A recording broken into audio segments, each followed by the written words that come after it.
Hello, everybody. My name is Valerie Worthington, and this is the fifth in a series of informal conversations I'm having with some amazing people I know through Brazilian Jiu-Jitsu. This stemmed from my desire to just sort of create community, and since we all can't train together, to celebrate all the amazing things that my teammates and friends do. And so today, I'm really happy that Amanda Spasojevic has agreed to chat with me. She is a badass jiu-jitsu player, and she also has professional experience in cooking and baking. And she's going to show us some easy recipes that we can make, probably with things that we already have at home, since people are trying not to go shopping too much. So Amanda, thank you so much for chatting with me. Yeah, thanks for having me. So can you say a little bit about your cooking and baking background? Sure, yeah. So I cooked professionally for a few years now for a Stephen Starr restaurant called Rats. So that was back in 2012. Long story short, I ended up moving to England and changing careers and all this. But during that time as well, and in the years since, I've done a lot of wedding cakes and baking on the side. And it started in college, making cakes for friends for their birthdays. And then I started a little side business where people on campus could order from me and I would deliver the cakes. And they ended up writing a little newspaper article about me. And it kind of just snowballed from there. So I've always kind of been in the kitchen. And even though I'm not doing it professionally anymore, I still like to do it, especially now as a stress relief and just to keep busy. So yeah. I was going to ask you, you mentioned a couple things. What are some of the things that baking and cooking give you, especially nowadays when we're all kind of cooped up? Yeah, well, in a way it's predictable. So you know that you can kind of hopefully get the same outcome every time, but it's also creative. So I always need a creative outlet. And the cake decorating side of it gave that to me. I really enjoy that part of it. But yeah, I just enjoy it, the stress relief of it and the smells and the textures and playing with food. And once you understand the rules, especially about baking, you know how you can break those rules and improvise and throw things together. So, and I find the same as with jiu-jitsu. You know, once you know the rules and the fundamentals of things, you know how you can find the exceptions to those rules. And so it's kind of fun. The other thing that comes to mind for me that is true of both jiu-jitsu and baking is that it brings people together. So you just, I hope you don't mind, but you just shared an example of how you made some biscuits for one of your teammates and left them on the porch and he came and got them. And that's a way to connect in a time when we can't really connect with each other as much as we want to. So, and I love that story. I think that's beautiful. And I'm sure he's very happy with the treat. So. Yes, he was, and he left some beer on the step in return. So there you go. This is if we can try to make some things positive out of this, then I think that food and what that gives us in terms of company and connection is a big part of it. Oh yeah, definitely. So now I'm going to stop talking and I'm going to turn it over to you. And I understand that through the magic of television, you're going to be able to show us some easy recipes and then maybe even the outcomes. And I should mention that the recipes that Amanda is going to show, I will make sure to attach to the video so that you have access to them if you feel like baking later today. So I'm going to make you bigger and me smaller. Okay. And I'm going to ask you down over here. Take it away. Okay, cool. Well, thank you guys for joining me. So we're going to do a few different recipes today, hopefully with things that you have in your house, especially as we're trying not to go to the store as much. We want to limit those trips. So here are some things that hopefully you can make with the things that you have around your house. The first recipe we're going to make is a 3-ingredient peanut butter cookie. So very few ingredients, super easy. I like to use a scale, a kitchen scale. I know that not everybody has a scale handy, but that's what I like to use. So that's what I'm going to use to measure today. But everything in the recipes is also in cups and your standard measurements as well. So the first step for the cookies is lining a sheet with parchment paper. So you're going to use a baking sheet, and you're just going to line it with some parchment paper like this. And you want to preheat your oven to 350 degrees Fahrenheit. Then I'm going to turn on my scale. Can you see everything okay? Let me know if you can't. So let's see, here we go. Okay, yes, I can see. I was having a technical difficulty, which had nothing to do with you, so you're doing great. So go ahead. Okay, go. All right, I'm going to do 1 egg. That's our first ingredient out of the 3. Then we need a cup of sugar. So you can always measure this using a measuring cup. I'm going to pour 200 grams into my kitchen scale. 200 grams. You clearly have spent time in London. I know. Well, grams, I find is a little bit more specific. I mean, I guess you can use ounces. I just got used to using grams. There we go. And is it true that baking requires more precision than cooking? I've heard that before. It does, but like I was saying before, once you understand the rules about baking, you know how to break them. So it does require some precision, especially more finicky things like making macaron or puff pastry, things like that. But once you get the hang of it, you know if something is right by the way it looks. So, but it's always good to measure. Great. And then, so that's 1 egg, 1 cup of sugar, just granulated regular white sugar. And then you're going to do 1 cup of peanut butter. And that's 224 grams, depending on the type of peanut butter you use. So this is our 3rd ingredient. But if your peanut butter doesn't have salt included, I would also add a pinch of salt to this. So at least a 1/4 teaspoon. Just to balance out the sweetness. So that's our cup of peanut butter. And then you're just going to mix it up. And then that's your cookie dough. The other thing you can do with this, so it doesn't need to just be these 3 ingredients, but this is your base. So you can feel free to, after we roll the dough balls, you can roll them in sugar to add a crunchy exterior. You can put like a little Hershey's Kiss on top, kind of like, what are they called? Peanut butter blossom cookies. So you're just gonna mix this up. So with the Kiss, you're speaking my language. I'm a big fan of the chocolate peanut butter combo. Yeah, they're good. It's a good combo. You could even, after they're baked, you can dip them in melted chocolate after they're cooled. So you just want to really mix it up, incorporate all the ingredients, especially that egg.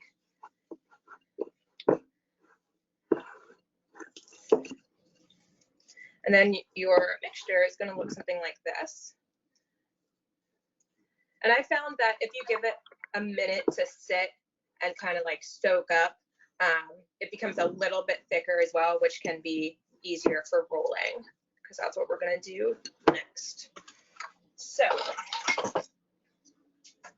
you want to take your baking sheet, and then you just stick your hands right in it. And you want to roll the cookie dough into about, I would say like a ping pong size little ball. And you're going to plop that on your sheet. Like I said, you can then take this ball and roll it in some sugar. You could put sprinkles in the dough, spice it up a little bit. You could put, literally spice it up with some cinnamon, or you could use almond butter instead of peanut butter. There's a bunch of different variations that you can use. And things like sprinkles, that could be fun if you're doing this with your kids. Yeah, for sure. I mean, I would find that fun too, but if you're kids. I find myself putting sprinkles in just about everything. Pancakes. They're welcome at any party. Oh yeah. All right, so once you have the balls on your sheet like this, you're just gonna take a fork and do a crisscross pattern on top, and this just helps them spread out a little bit and bake more evenly. So I'm sure many of you have seen this classic type of look, but I'll show you in a second. Just gonna crisscross them. And that's what they look like before they go in. And then you pop them in the oven. And they're gonna be in the oven for 12 to 15 minutes. And you can tell my oven's not on because I just reached in with my bare hand. But this is what they look like when they're done. So they look very, very similar. They don't spread a whole lot. But you do want to leave some space in between, just so they're not overcrowded and they still bake evenly. Yeah, and that's super easy.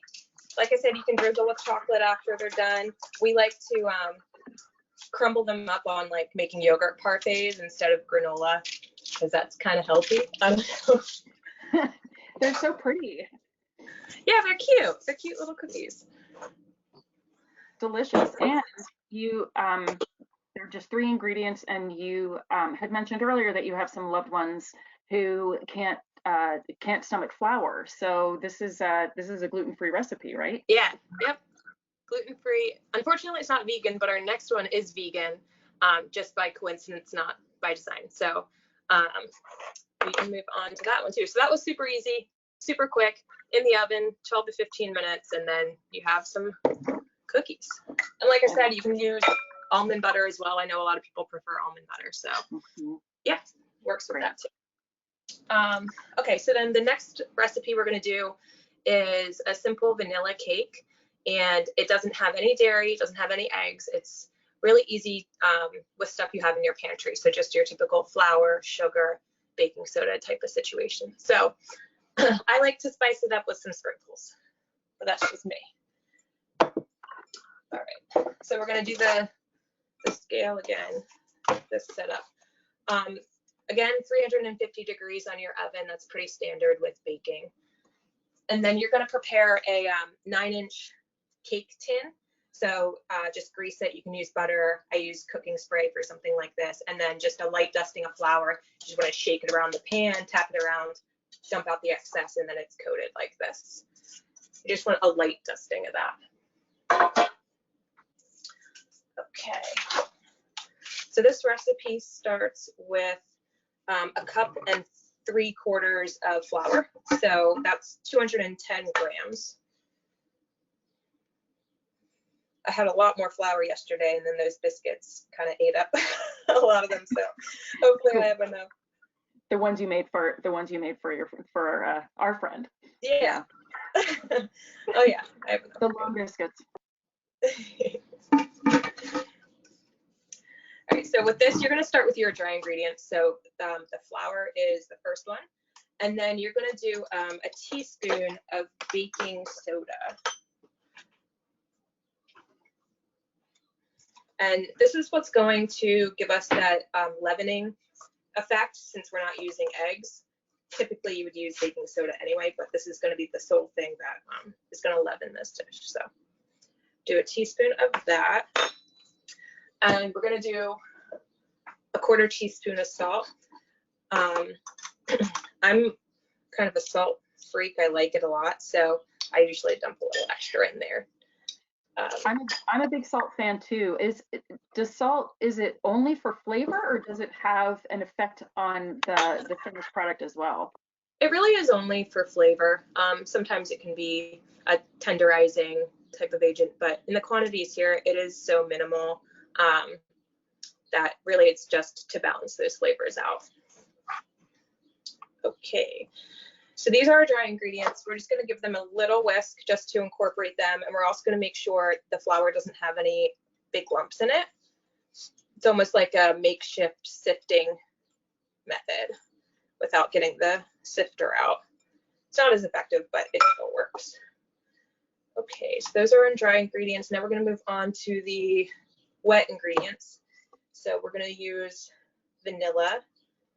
If we can open it. I like to use vanilla bean paste, so that's this here, but you can use vanilla extract. vanilla bean paste is just a little bit thicker. It has the actual beans in it. So it adds like a nice, you can see the little flecks of vanilla bean in it. But can you get that at the supermarket? You can. You know, the last time, I don't buy it that often because it lasts a really long time. The last time I looked, they were having a vanilla shortage. So it was kind of hard to find, but they should have it in the store. Probably Whole Foods would have it, maybe not Acme, but we're doing a teaspoon of that. You can see I didn't measure it precisely. I just eyeball vanilla. I think it's fine if you just get around a teaspoon. That's kind of hard. The paste is a little bit harder to measure with a measuring spoon. We're also going to do a bit of a wild card ingredient that a lot of people find in baking, which is vinegar. So you can use, it says white vinegar. I'm using rice vinegar, really any vinegar, probably not balsamic, but a mild type of vinegar. And that's going to counteract the baking soda and help with leavening, but you're not going to taste it at all. Is And I'm sure we all have, what's that? Sorry, is apple cider another option for a vinegar? For sure, yeah. Okay. I think I have that. That's why I'm asking. Yeah, definitely. And we're going to do 6 tablespoons of oil. The way I like to measure 6 tablespoons is doing a 1/4 cup, which is 4 tablespoons. Pour that in. And then you can just do half of that, but just to be precise, I'll do 2 of these tablespoons like this. Otherwise, if I have to count out 6 of these, I'm going to forget and lose count. So do 6 of those. And then we need sugar, the most important step. And this again is just your regular granulated sugar, and that's 200 grams. So a cup. It's so handy to have the mixing bowl on the scale, so then you are able to be precise, but you don't, like you're saying, you don't have to count out scoops. You just have to do a little math. Exactly. And once you know the equivalents of things, like a cup is 200 grams, and you can keep like a little note that reminds you or whatever. You do it enough, you start memorizing this stuff, then yeah, it's super easy.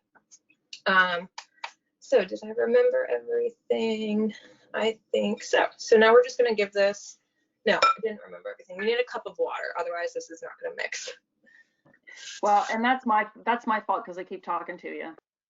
No, I like it. I'd rather you talk to me. So we're just doing a cup of regular water here, but you can use that step as a way to interject some flavor. So if you wanted to do like a cup of coffee instead, make a coffee cake, you could totally do that there. Instead of vanilla, you could use like almond extract, lemon extract. So there's definitely room to adapt these recipes. And I threw a couple of those adaptions on the recipes themselves in case anybody was curious.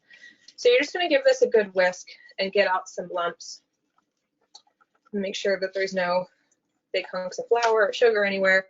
The nice thing about a clear bowl is you can see at the bottom if you have any pockets that haven't been mixed in.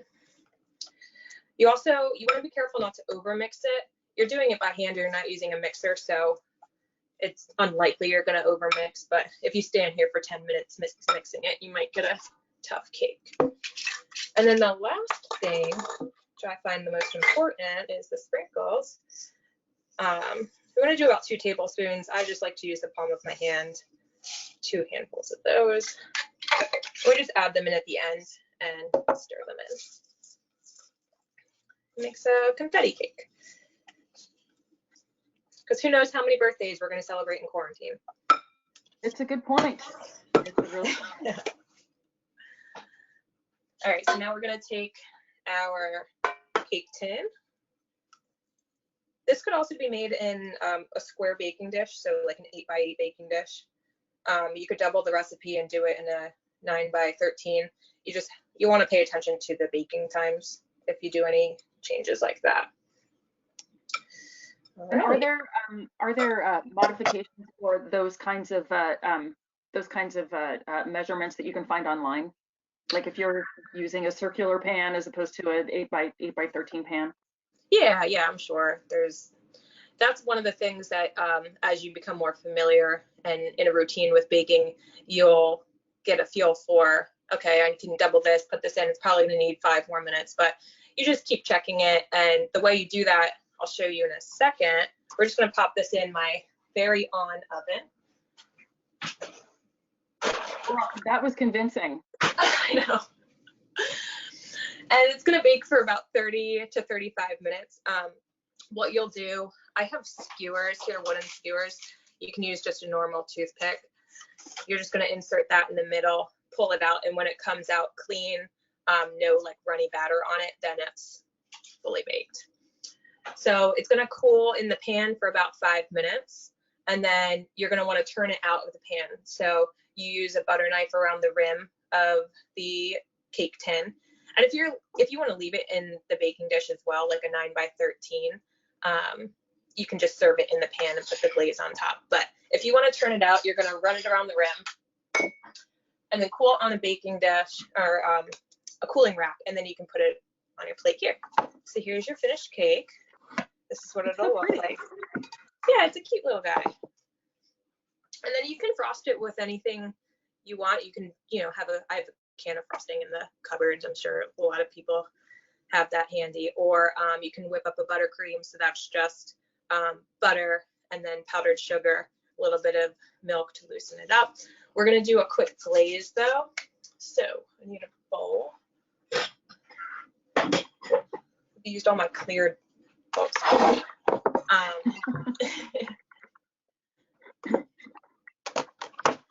So that's just powdered sugar and water. Super easy. You can throw some vanilla on there too. I'm just going to do a cup of powdered sugar. So that's 116 grams. You'll notice too with powdered sugar, it's 116 grams for a cup, whereas granulated is 200 grams. It's just so much lighter. So you get to the volume with a lot less weight. So that's a cup there. And then you can throw some vanilla extract in here too. But if you use like the paste that I used before, it's going to tinge it a brown color, which who cares? We're stuck in quarantine. It's going to taste great.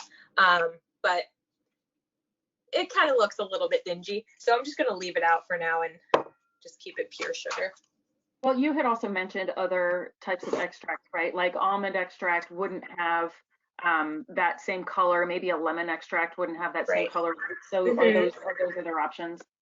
Yeah, that's totally possible. You can use those. And they have a clear vanilla extract as well that if you had that won't change the color at all. And you can even dye this. You can put a couple drops of food coloring in, make it pink, make it blue, whatever. You just have to keep in mind that when you are adding other liquids to this, you're going to adjust the amount of water because it becomes a glaze very quickly. So you're going to want to keep an eye on that. So we're just going to start with 1 tablespoon of water and start giving that a good mix. You're definitely going to need more than 1 tablespoon, but I'm just going to get it started. Okay.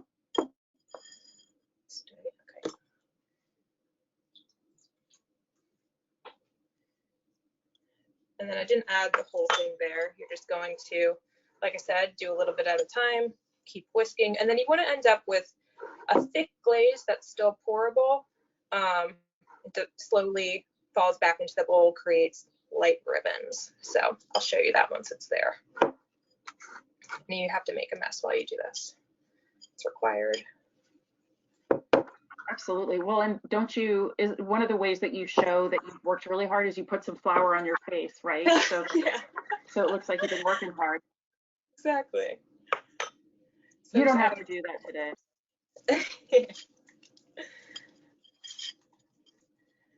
All right. You just want to whisk it until the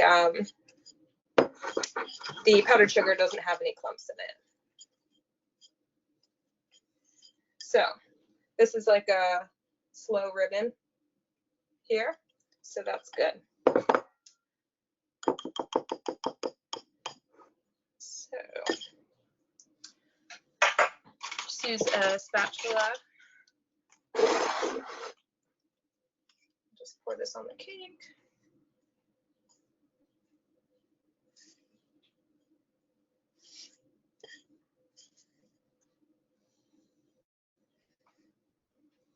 And if you wanted to, it looks, Amanda, it looks like if you wanted to have a layer cake, you could just double the recipe of the cake batter. Is that true? Mm-hmm. And then yeah.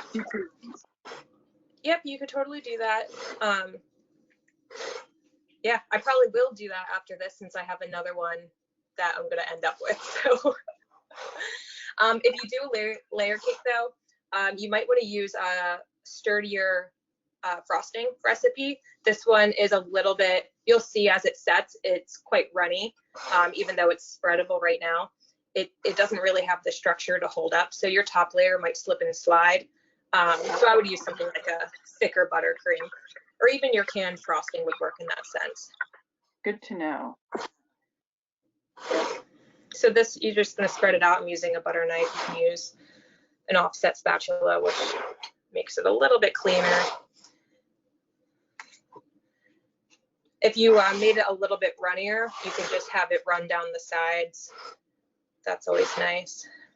Well, and that's part of the aesthetic, right? Like you were saying that, I was thinking about how you said that if you use vanilla, it still tastes good, but I imagine that so much of what people are looking for when you make them a wedding cake is that visual aesthetic too, right? So yeah, a lot of what it's almost like, yeah, it's almost kind of the opposite with a wedding cake where they don't really care how it tastes. They're probably not going to eat it anyway. They just want it to look nice. But I mean, they do want it to taste good too. But sometimes they'll, you'll see with wedding cakes, if somebody, say they're having a small wedding and they still want that 3-tier wedding cake, but they don't have that many people to feed. Some of the layers will actually be, or the tiers will be styrofoam, and they'll just use frost that and then put real cake on the rest of it. You know, I feel like that's I would want to eat that frosting too. Not that I want to eat styrofoam, but I mean, you know, that's frosting. Stick your finger in it. I don't care. Like that's frosting. You need to treat it well. So true. Okay, so that's it. So now your cake's done. Threw a little extra sprinkles on top. You can, at this point, you can put anything you want: chocolate chips, candy, drizzle with chocolate. You could make that glaze a chocolate glaze by subbing out some of the powdered sugar for cocoa powder. So that's an easy little swap. You'll just have to play around with some of the water ratios with that. But yeah, there's a lot of quick adaptations you can make to spice it up.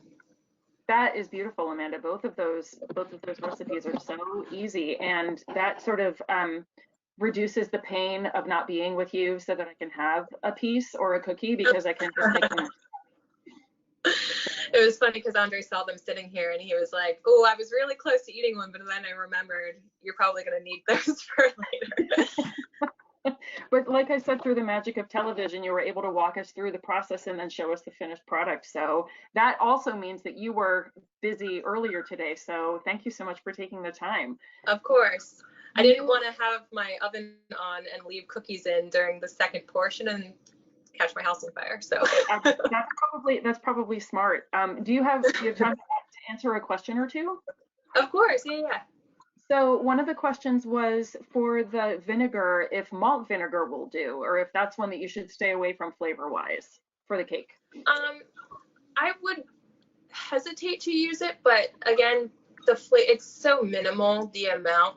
I would prefer something a little bit milder, but you're not using a whole lot. So if that's what you had on hand, I wouldn't bat an eye at throwing that in if that's the vinegar I had handy. So yeah, feel free, it'll do the same thing. Well, and the other thing is too that these recipes are easy enough so that all the different variations that you're suggesting, people could play around with them And some of them they'll find a favorite, you know, and who knows, maybe somebody likes the flavor of malt. So Yeah, that's true. Yeah, yeah. Or so balsamic. Yeah, exactly. Or the balsamic. So another question was, you seem so comfortable in front of the camera and just explaining what you're doing as you're doing it. And I'm wondering if you have experience teaching other people to cook and bake. No, I don't have experience teaching baking. I did go to school for elementary teaching, so that was my original degree. But it's been many years since I've done that. So I've done a number of different professions in my day, in my time, but Yeah. I don't feel very comfortable. You look extremely comfortable, and isn't it funny how that sort of came full circle, so that you could use your elementary school teaching to teach us to bake. So, and one other question for you: what are you planning on cooking and baking in the coming weeks? That's a good question. Since living in Philadelphia and having access to so much takeout, I've been doing a lot less cooking and baking. So it's been kind of nice getting back in the kitchen a little bit, like forcefully. But I don't know what I'm going to bake. I'll probably end up, brownies or, just good old comfort food. Yeah. But not too much, because I don't want the quarantine 15. So we're going to balance it. I haven't heard of that. So, and then one last question for you. If people want to contact you with questions, is there a way that they can reach you? Yeah, for sure. My email address is a handful or a mouthful, so you might need a pen. But it's Amanda dot my last name SPASOJEVIC @gmail.com. You can find me on there. I'm on social media too, so you can always hunt me down. One thing, I'm going to do a quick shout out though. I do have a Instagram for restaurants in Queen Village. I'm trying to get them a little bit more attention, just to help them during this time where they're not getting as many patrons. So that's at Queen Village Eats, and I try to keep up to date with which restaurants are doing takeout, delivery, which ones are closed, which ones need some extra donations. So you can always follow me on there. That is awesome. And I will spell out your last name, Amanda.Spasojevic @gmail.com, and then at Queen's, what is the Instagram? Queen Village Eats. Queen Village Eats. Okay, fantastic. Yeah. And that's a really good service, because I know that people who are able to are trying to make sure that they still order takeout and pick up from restaurants to support the local economy. So that's a great service. Any other shout outs? No, that's it. You done. Thank you so much for doing this. I'm going to stop the recording, and everybody make sure that you check for the recipes and for Amanda's information in the comments. And thank you all for watching. Thank you.